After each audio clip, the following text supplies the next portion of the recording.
In this lesson, we're going to learn how to start formatting our documents to look more professional. As a general rule of thumb, whenever you want to format something, you have to select it first. So let's begin by learning how to select text. Let's say I want to highlight or select my name. I'm going to move my mouse right in front of my name, hold the mouse button down, and drag it to the right. And as you can see, I've just selected my name. Now the first thing you're going to notice after selecting some text with a mouse is the ghostly image of a small toolbar floating up and to the right of the mouse. If you move your mouse over it, you'll see it comes into full view. This is called the mini toolbar. Now the mini toolbar has many popular commands on it that Microsoft put there for you, thinking you're going to use them quite often after selecting some text.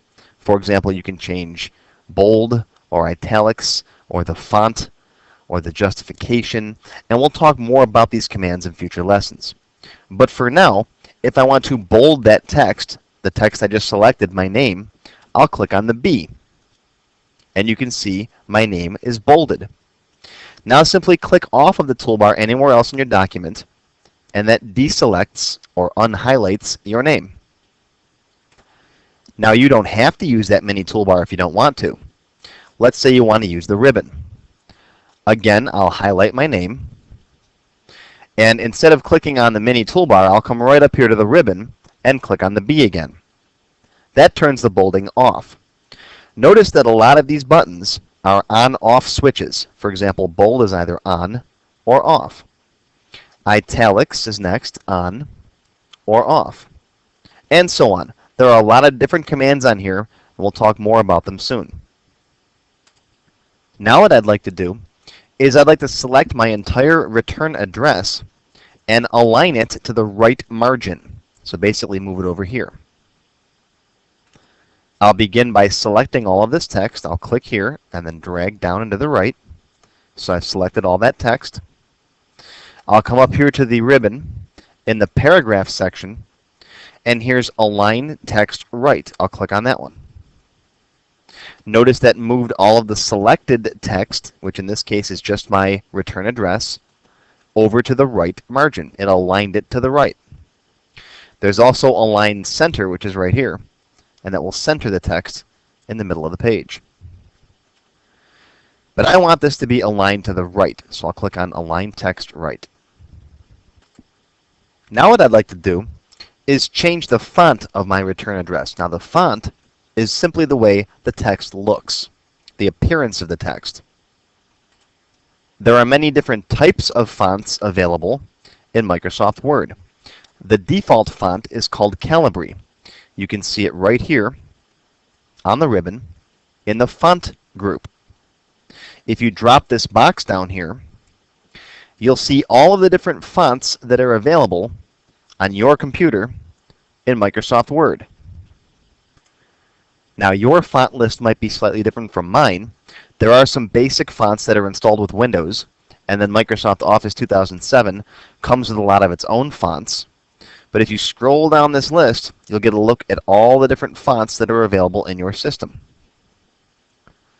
Now if you move your mouse over one of these fonts, you'll see the text in the background over here changes. This is called Live Preview.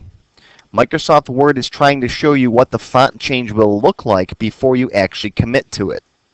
So you can move your mouse over these different font styles here and see the preview of what your document is going to look like before you actually click on the font.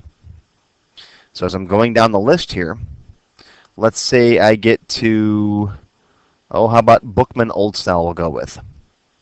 Once I decide that's the font that I want, I'll click on it, and Word commits the change.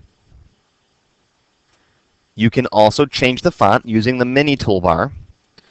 If I highlight the recipient's address and then move over the mini toolbar here, you'll see the font is right there. Let's say I want to change this to Cambria. And there's the font change. You can also change the size of the font. Let's say the return address isn't large enough. Let's select it again. And then the size of the font, the point size, is right here. If you drop this box down, you'll see the default size is 11. Let's make it, let's see, 12. There's 14, 16. And again, you can see the live preview there of how big you want to make it. That's a bit too big. Let's come down to, how about 14 point? I'll pick 14, and Word commits the change. Same thing with the recipient's address. Let's go 14 point there. There are also two little buttons you can use to increase and decrease the size of the font in steps. For example, if I highlight this text here, there's the A up, which is grow font, and the A down, which is shrink font. So I can hit this button, shrink, shrink, shrink, shrink. See how it gradually increases and decreases the size of the font? That's handy to know also. Now I'd like to emphasize the name of my company a little more. So let's come up here and select PCResale.net. I'm going to bold it, and let's change the color. Now right here, the A button is the font color. And you can see there's a little line underneath the A. That's the current text color. Right now it's just black. And if you click on that, you get black, which is what it is. To change the color to a different one, click on the little down arrow next to the A, and that will open up a color palette. You can pick any of the colors on here that you'd like. Let's go with dark blue, right about there. And now you can see it better if you click off of it. There, my PCResale.net is a dark blue instead of black. Want to change the color again? Just select it, drop down the box, and this time I'll pick dark red.